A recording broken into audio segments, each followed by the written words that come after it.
You know, when historians look back at a civilization, they don't usually try to analyze centuries all at once. They tend to look at a single, incredibly dense layer of rock, like a snapshot. Right, yeah. One specific moment frozen in time. Exactly. Uh, Because that one layer tells them exactly how much pressure the entire system was under at that exact moment. you can see the pressure, the temperature, the exact chemical makeup of a society right there at a hyper-specific point in time. Yeah. And today, for this deep dive, we actually have our hands on one of those digital rock layers. So our source material today is this slide deck, and it's titled USA Visible 5th Edition. And it's dated August 18th, 2026. Right. And what this is just an incredibly dense 90-slide aggregation of raw screenshots from X, formerly Twitter. It's all grouped by story, and it captures the exact pulse of a highly, highly chaotic news day. I mean, it is just a fire hose of raw information. It really is. It's a fire hose where, global military standoffs are sitting right next to pop culture lawsuits, which are sitting right next to flashing economic warning sirens, just all in one feed. Yeah, and our mission today is to take this massive, totally disconnected feed and, well, extract the underlying patterns. We want to answer, how do all these distinct events connect to actually impact your world? Because they do connect in some pretty profound ways. They really do. Now, before we jump into the deep end here, let's set some ground rules for you. This slide deck is basically a mirror, and it's reflecting a highly, highly polarized landscape. Oh, absolutely. The rhetoric is extreme. Yeah, it's filled with extreme rhetoric from all sides of the political spectrum, involving both domestic and international actors. So our goal today isn't to take a side or endorse any of these screenshots, right? We're not doing that. No, not at all. We are impartially mapping the landscape based on the original source material. Nothing more, nothing less. Exactly. We're simply here to look at the raw data, the gears turning underneath, just to figure out where the machine is heading. So, okay, let's unpack this, starting with the day's most urgent thread, which is the geopolitical flashpoint over the Strait of Hormuz. Yeah, if you are looking for the highest pressure point in this entire deck, it is absolutely the standoff between the United States and Iran in that specific body of water. I mean, the rhetoric in these screenshots is just extreme. You have a post from the White House, and it's reposting Donald Trump, and it literally shows a map of the waterway between Iran, the Persian Gulf, and the Gulf of Oman. Right. And plastered in huge letters over the Strait of Hormuz are the words, new U.S. territory. Which is, immediately met with an equally hardline stance from the other side. You look at the screenshots from AFP reporting that Iran's parliament speaker, Mohammad Bagher Ghalibaf, he's insisting the strait stays completely closed until Washington meets Tehran's demands. And those demands are pretty specific, right? Yeah, they include lifting a U.S. naval blockade of their southern ports. Man. And the deck shows this isn't just, digital posturing. It's bleeding into the physical world in a very real way. Yeah, the physical consequences are right there. There's this CNBC screenshot reporting a ship attack in Hormuz that resulted in 1 casualty. And meanwhile, Trump is threatening Oman on social media, basically saying the U.S. would handle them very easily if they interfere in potential talks. Yeah. And then there's the situation in the United Arab Emirates. Yeah, that sequence of screenshots regarding the UAE is just truly sobering. It's terrifying. You have the official UAE Ministry of Interior telling the public to remain in a safe location. The Ministry of Defense confirms 2 ballistic missiles were fired from Iran. Right. One fell outside territorial waters, but one fell inside and had to be handled by air defense. To make this relatable, think of the Strait of Hormuz as this very narrow hallway in a crowded apartment building, right? That's a good way to look at it. The U.S. and Iran are playing a high-stakes game of chicken right in the middle of it. And the neighbors, like the UAE and Oman, are starting to take collateral damage right in their own living rooms. But I have to push back here. Sure. How does a nation just declare an international waterway its territory on social media? It just seems absurd. Well, what's fascinating here is the surreal nature of modern digital warfare, and the mechanics of how it actually operates. Yeah. You are seeing a deliberate strategy where diplomatic gridlock is mixed with just immense psychological pressure. Okay, so it's a tactic. Exactly. On one hand, you have the visceral, terrifying physical reality of ballistic missiles being intercepted in the sky over the UAE. Real shrapnel, real sirens. Yeah, it's not happening on a screen. That's real life. Right. But parallel to that, Over in the digital space, you have the Department of War CTO posting this morale-boosting graphic over an American flag that simply reads, "Good morning, we are going to win." Wow. Just, just total dissonance. It's an asymmetric approach to conflict. Declaring an international straight new U.S. territory on X isn't about, establishing new international maritime law in a courtroom. It is a mechanic of narrative dominance. Right, it's about controlling the story. Yes. By overwhelming the digital space with maximalist claims while simultaneously applying physical pressure via a naval blockade, you create a state of absolute unpredictability. And this unpredictability isn't just happening in some geopolitical vacuum. It hits your wallet.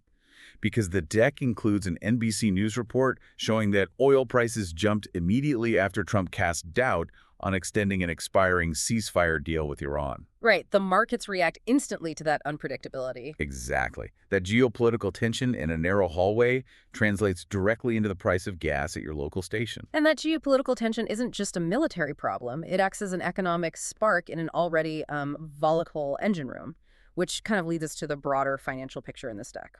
Yeah, moving from global friction to economic reality. The economic engine light is just flashing bright red in these screenshots.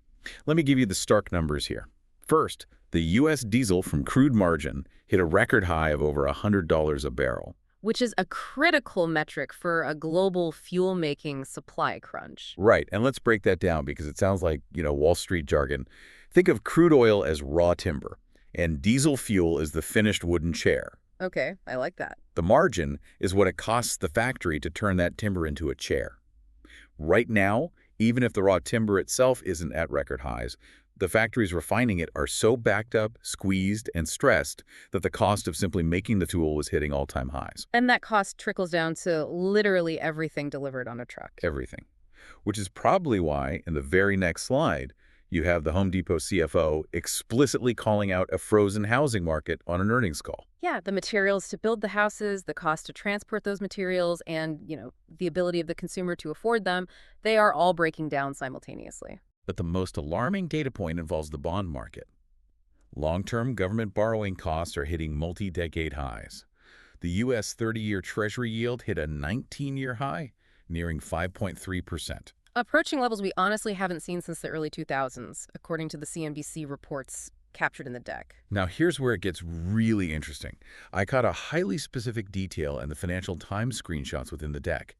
They note that this global bond sell-off is being driven by inflation fears and, quote, AI-related bond issuance. Ah, yes, the AI factor. So if we think of the U.S. economy like a car right now, the fuel to run it is way too expensive because of those diesel refining margins.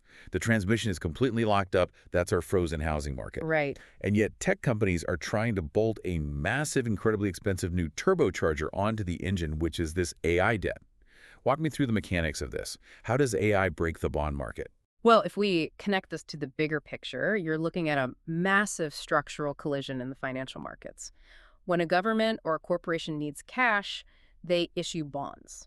They are essentially asking for a loan from the global market. Okay, simple enough. Right. But on one side of this collision, you have governments running massive deficits, meaning they need to borrow historically large amounts of money. And on the other side, you have the hyperscalers. The major tech companies building AI. Yes, exactly. The Googles, the Microsofts, the Metas. Training artificial intelligence models requires just staggering amounts of hardware, electricity, and real estate for data centers. It's so resource intensive. Incredibly. So these companies need billions and billions of dollars in cash immediately to build out this infrastructure before their competitors do. So everyone is at the bank asking for a giant loan at the exact same time. Precisely.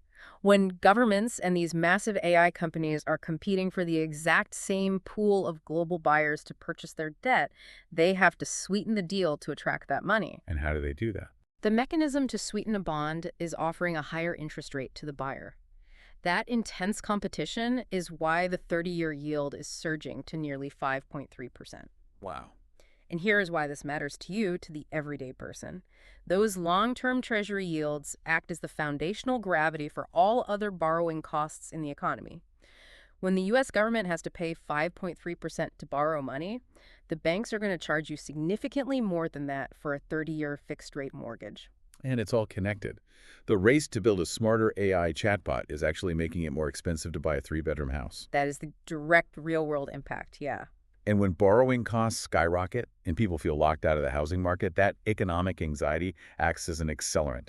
It turns everyday domestic politics into an absolute pressure cooker where politicians start testing the structural guardrails just to show strength. Which is deeply evident in the domestic clashes captured in this August 18th snapshot. Seriously. The screenshots here capture some incredible media and free speech clashes. We have a Wall Street Journal breaking news post that Disney and ABC are suing the Federal Communications Commission. Yeah, the FCC lawsuit. The FCC challenged their broadcast licenses, and Disney is alleging this is a retaliatory campaign violating their First Amendment rights, specifically because of criticism of Trump by Jimmy Kimmel and the hosts of The View. You see, the FCC has the authority to issue and revoke licenses for public broadcast airwaves.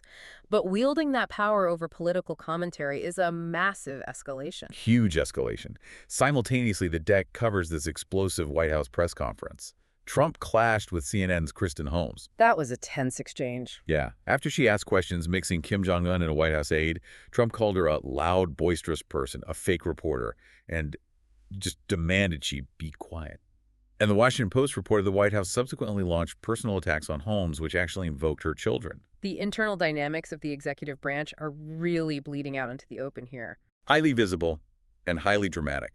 I mean, the reporter's question mentioned an aide, and the deck has 8 different screenshots dedicated to the fallout surrounding Natalie Harp. Right, the 35-year-old White House assistant. Yeah, the reports mentioned she actually unnerved the Secret Service with her level of access, and the Daily Beast highlights a secret power struggle between Harp and First Lady Melania Trump, noting Melania's recent absence. It becomes a huge optics issue. It's even spilling into campaigns.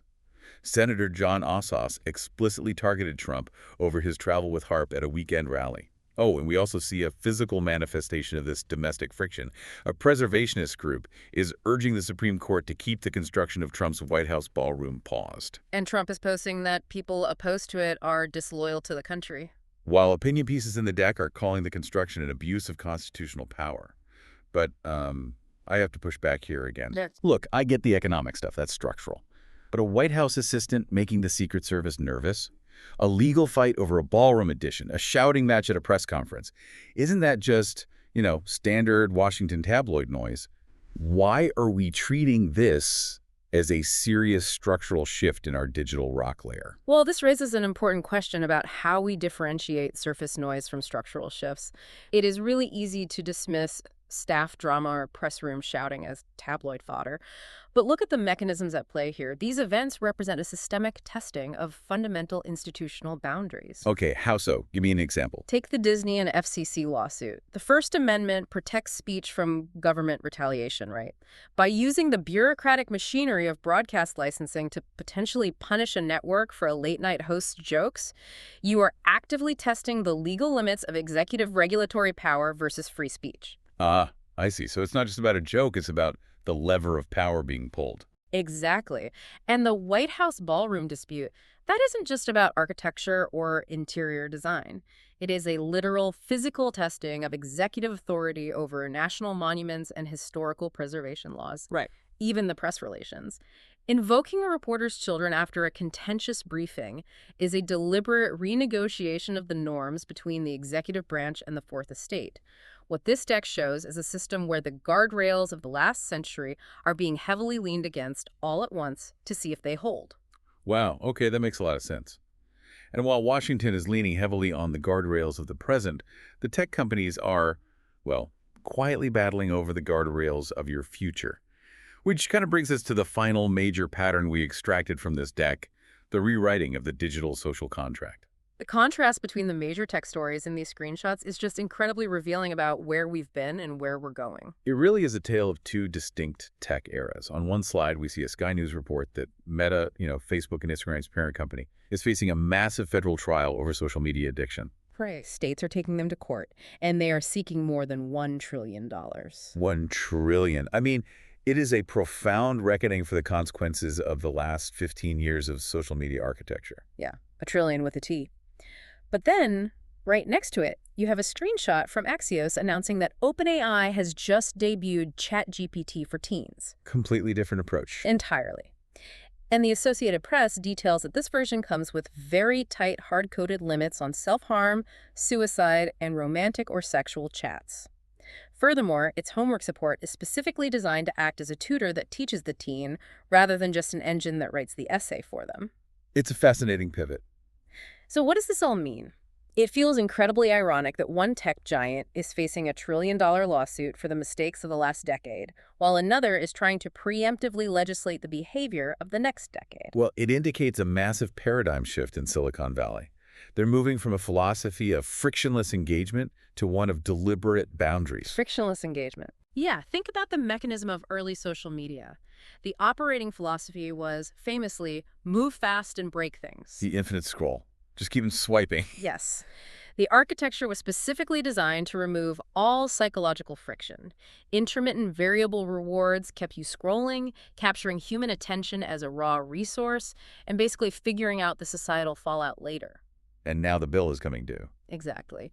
The Meta trial, seeking $1 trillion, represents the societal bill coming due for that frictionless architecture. So how does ChatGPT for teens change that underlying mechanism? OpenAI is watching that meta trial unfold, and they know they cannot afford to repeat that cycle with artificial intelligence. So you are seeing a pivot to a highly defensive, heavily regulated posture. An AI that acts as a tutor requires a fundamentally different architecture than an infinite scroll. A tutor must deliberately introduce friction. Meaning it has to refuse to give you the answer outright. Exactly. It has to say, I won't write this essay for you, but I will help you outline it. By introducing ChatGPT for teens, with strict, hard-coded guardrails, they are moving away from frictionless consumption. Right. They are trying to prove to regulators, and to parents, honestly, that they can responsibly manage the social contract before the government steps in and dismantles them. They are trying to move fast, but put seatbelts on the technology before it breaks the user. Man, it's wild to see that evolution happening in real time, just captured on a single day's feed. It is. So, to quickly recap the intense journey we've just been on, we've looked at the August 18, 2026 digital rock layer. We've seen a world navigating a hyper-tense tactical standoff in the Strait of Hormuz with real ballistic missiles in the UAE and digital declarations of new U.S. territory. Yeah. We've traced the mechanics of how massive government debt and the race for AI dominance are competing for lenders, pushing 30-year bond yields to 19-year highs and freezing the housing market. Which hits right at home. Exactly. We've examined the domestic pressure cooker, where First Amendment lawsuits and ballroom construction are testing the structural boundaries of our institutions. And we've watched tech giants pivot from the frictionless infinite scroll of the 2010s to building deliberate, frictional guardrails for teenagers. It is a phenomenal amount of pressure on the global and domestic systems. But before we wrap up, there is one final, almost hidden nugget buried in the remaining one-off stories in this source deck. Oh, what did we miss in the fire hose? Something that operates on an entirely different timeline. It's a single, unassuming screenshot from Newsweek. It notes that JPMorgan has issued a quiet warning to its investors. Okay, warning them about what? That the next global food crisis could already be forming, triggered by an El Niño climate event anticipated in 2027. Wait, a global food crisis? Just sitting there quietly in the feed, buried under White House press conference, shouting matches? Yes. And it leaves us with something vital to consider. With the world so entirely consumed by the immediate, deafening noise, the geopolitical theater in the Gulf, the digital posturing, the daily political scandals, and the trillion-dollar lawsuits, are we entirely missing the slow-moving environmental and agricultural threats that could render today's front-page headlines completely obsolete? Man, if the fire hose is blasting you in the face, it's pretty hard to notice the water slowly rising around your ankles. That is a heavy but necessary thought to leave you with. Thank you so much for joining us on this deep dive into the USA Visible 5th edition deck. Keep exploring, keep questioning the noise, and we will see you next time.